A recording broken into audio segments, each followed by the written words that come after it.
செம்ம.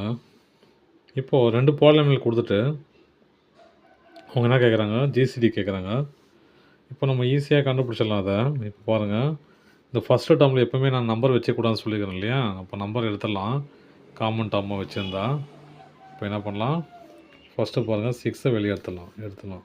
6 X cube minus 5x square plus 10x minus 8. இதில் பாருங்கள், 3 தான் காமன் எடுக்க முடியுமா? எடுக்கலாம்.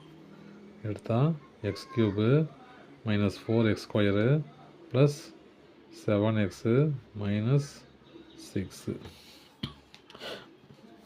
இப்போ இதுதான் பெரிய நம்பர் இல்லையா? இந்த பெரிய நம்பர் உள்ளே போட்டுக்கலாம். X cube minus 5x square plus 10x minus 8. இது X cube minus 4x square plus 7x minus 6. எப்போவுமே இப்போ இந்த சம்பளம் பார்த்தீங்கன்னா உங்களுக்கு புக்கில் வேறு மாதிரி இருக்கும், நான் வேறு போட்டது வேறு மாதிரி இருக்கும். எப்படின்னா, பெரிய டேர்ம் தான் உள்ளே வரும், சின்ன டேர்ம் புக்கில் உள்ளே வச்சுருப்பாங்க. இப்போ என்ன சொல்ல வராங்க அப்படின்னா, எந்த நம்பர் போட்டாலும் சரி, பெரிய நம்பர் சின்ன நம்பர்லாம் ஒன்றும் கிடையாது ப்ரொசீஜரு. ரெண்டுத்துக்குமே காமன் டிவைசர் தான் கண்டுபிடிக்க போகிறோம் இல்லையா?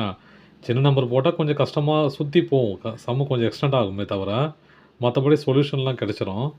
நீங்கள் அதனால் பெரிய நம்பர் சின்ன நம்பர்ன்ற குழப்பம்லாம் தேவையில்லை. மேக்ஸிமம் பெரிய நம்பர் உள்ளே போட பாருங்கள், அதுதான் ரொம்ப ஈஸி. ஓகேங்களா? சின்ன நம்பர் போட்டாலும் தப்பு இல்லை, அது அப்படியே ஆன்சர் வரும், கொஞ்சம் எக்ஸ்டெண்டாக போகும், அவ்வளோதான். ஓகேங்களா? இப்போ நான் பெரிய நம்பரே போடுறேன். என்ன பண்ணலாம், இது 1ஆல் மல்டிப்ளை பண்ணலாம் இல்லையா? 1 × X cube minus 4x square அப்படியே வந்துடும், ப்ளஸ் 7x மைனஸ் 6.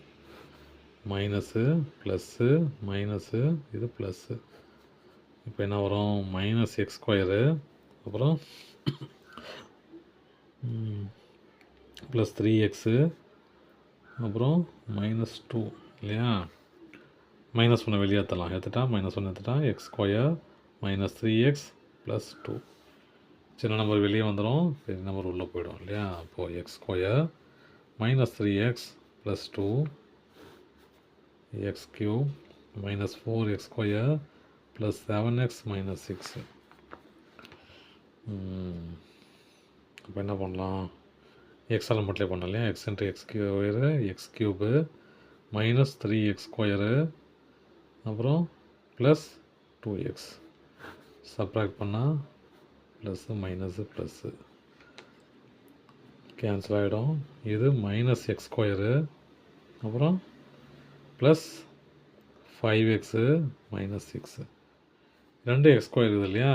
இங்கே மைனஸ் இருக்குது, மைனஸு 1ஆல் பெருக்கிறேன், 1 × எக்ஸ் ஸ்கொயர் மைனஸ் இருக்கு இல்லையா? Plus into minus minus X square minus minus into minus plus plus 3x minus into plus minus 2.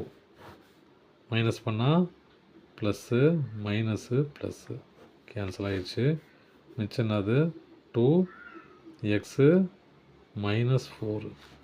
2 common எடுத்தால் X minus 2. ஓகேங்களா? இப்போ X minus 2 வெளியே கொண்டு வந்துட்டு அந்த நம்பரை உள்ளே கொண்டு போயிடலாம்.